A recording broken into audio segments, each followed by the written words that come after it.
Approximately 052:05, 23 hours this morning, our fire crews were called to 300 Ontario Street for a fire in an unoccupied building.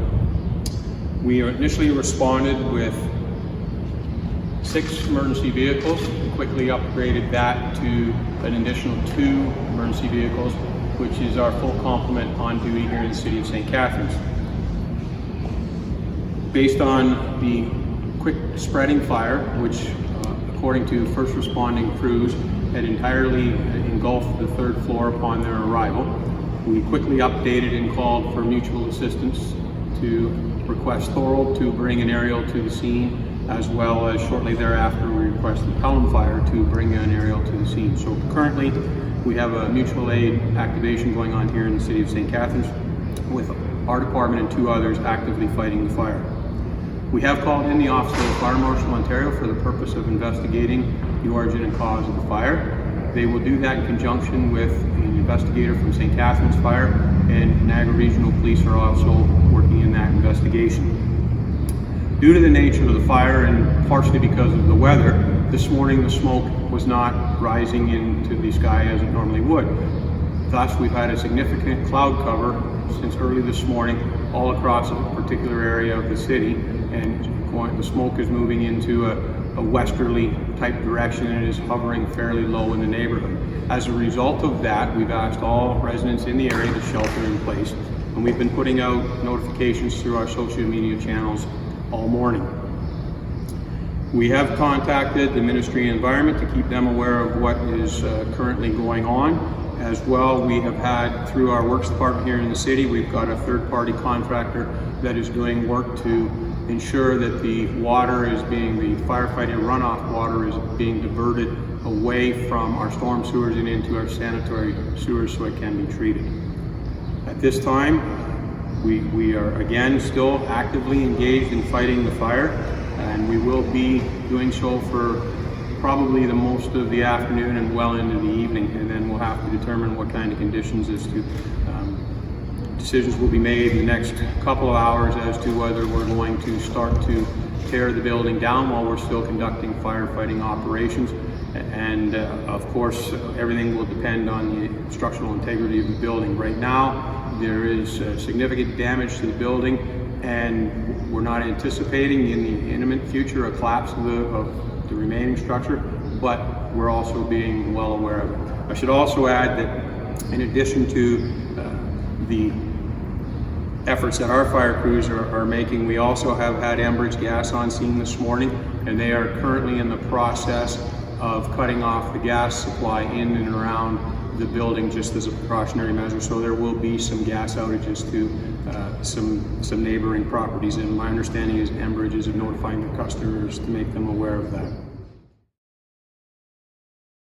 I just want to reiterate to the chief, thank you to the chief and the crew who have been out there since 5:30 this morning.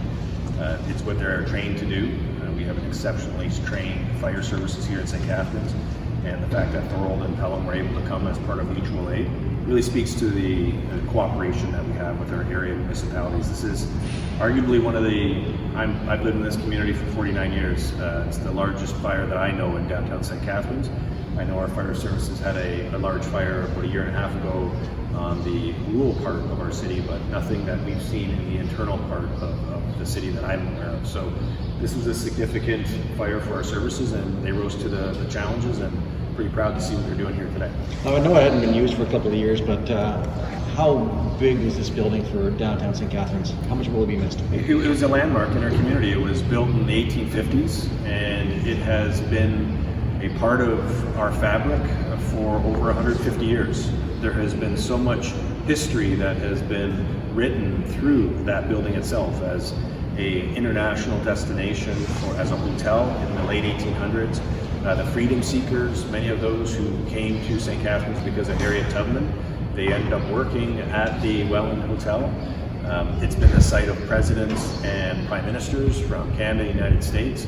It has a long storied history here in our community, and so to see a landmark like that go up in flames it's a big loss for the history of our community today. building. I would assume you were able to ascertain that fairly quickly. So the building is unoccupied. However, it's a building that's been unoccupied for a period of time, and there have been occasions where there have been people in the building. So at this time, it is too preliminary in our investigation to say for sure. We are not aware of any injuries, and it has not come to our attention specifically that there was anybody in the building, but we have not been able to verify that. How long do you anticipate being on the scene? Like at what point does it turn into kind of a salvage operation, like hotspots, those kinds of things? Well, so again, right now we have active fire throughout the building. The fire crews have done a fantastic job. I'm very proud of the men and women of the St. Catharines Fire Department that are on scene this morning, as well as the efforts of Thorold Fire and Pelham Fire Department. They're doing a fantastic job. We're currently flowing over 25,000 liters of water per minute on the scene. And so once we get to a position where we are able to get the fire in what we would call a knockdown, then we'd have to look at what we have to do about going about overhaul. It's too soon to say what method we're going to use and how soon we'll be able to get those activities underway. But it's not something that's going to be wrapped up soon. No, I anticipate that the fire department will be on scene well into the night, fighting the fire, and overnight and well into tomorrow and the next couple of days, probably doing salvage and overhaul. Now, it's a pretty massive building. How big of a challenge has it been so far to fight this fire? Well, when our fire crews arrived, as I said, the significant portion of the third floor was already engulfed in fire, and the fire spread very quickly throughout the building. So it has been a defensive fire right from the get-go, and so we had our two aerial devices flowing a significant amount of water, and we needed more, and that's why I requested Pelham and requested Thorold. So it's been challenging in that we haven't been able to get access to the fire, so we've been doing everything externally, but at the same time, we were forced to do so because of the spread of the fire. So fighting a defensive fire in that nature, we are able to provide a significant level of life safety to our own personnel and the personnel from Pelham and Thorold that are on the scene. I know it's pretty early, but what kind of loss are we looking at for this building? It's too early. I couldn't provide an estimate at this time. But significant damage to the building. Eventually, I would say the entire building's probably going to have to be demolished. So a significant size fire. Were there any utilities going to it? So the utilities were off in such as there was no electricity going through the building and there was no gas going through the building.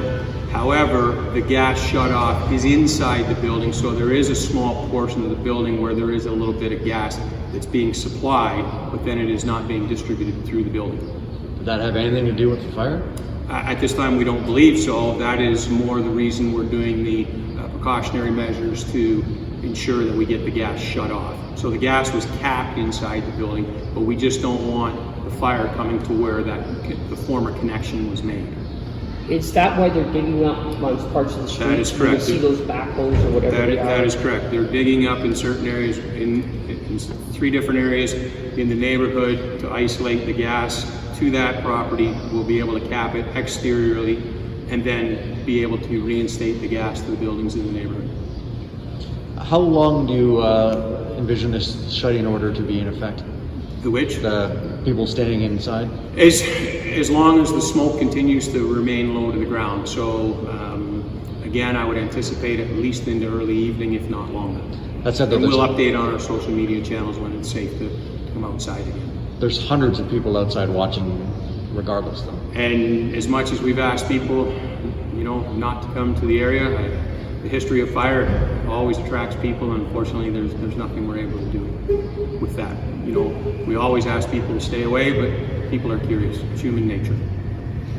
To the extent of the damage, how likely do you think, how much is that going to impede your investigation in terms of cost of that? Well, again, it will depend on, one, whether there is significant more collapse. There has been from 5th floor on down in a portion of the building, it has collapsed. So again, any type of fire investigation, it's looking at the circumstances. We're working with the police. There are cameras in the area, So we're going to be reviewing video footage. The police have already started that. And then the fire marshal, the police, and our investigator will systematically work through everything we have. And again, it's too early in the investigation to say which course they will follow, but it may eventually involve demolition of the building piece by piece while we look through to see what we can determine. Is But it yes, deemed- there's no question determining cause will be a significant challenge here. Is it deemed suspicious? The fire is under investigation at this time, and that's all I'll comment on. There's quite a bit of rubble on the street on the north face of the building. So, but That would be on when I King go around Street. the other side, there isn't as much. Like, did it collapse in one direction, or what? Do you know what happened there? So it would appear as if the building collapsed out onto King Street at this point in time. Again, it's too early to say why that happened, but typically you would expect that that's where more of the fire load was. But again, we'll work our way through the investigation and be able to answer that at a later date. And you may not have an answer to this, but that building was added on to. Like, there appears to be a newer addition that didn't sustain as much damage. Is that because of a firewall, or is it just the way the fire spread? Again, without looking into the damages, it's too early to say why the fire, which direction the fire moved and why it moved in a certain direction. That'll come, hopefully we'll be able to determine that through the course of the investigation. But it was just interesting because even the windows on William Street, that side, they're not even busted out in that newer addition. But the other side is completely. Yeah, so a significant, again, based on pictures that I've seen, it would appear that a significant amount of fire was on the Ontario face side of the building and then in the corner of the building on Ontario and King Street. So that's the area of the building that sustained the most amount of damage. So that would indicate the fire was burning there the longest. Do we know who owns the building at this point? It is a numbered company that owns the building, and I'm not going to share that at this time. And can you say whether the fire department's been there in the last couple of days, inspecting if there's been people breaking or putting out fires like the GM plant? We have not been there in the last couple days, but since the building, our records would indicate that in September of 2018, the building was not open again to residential students. We've been there on 5 separate occasions since that time.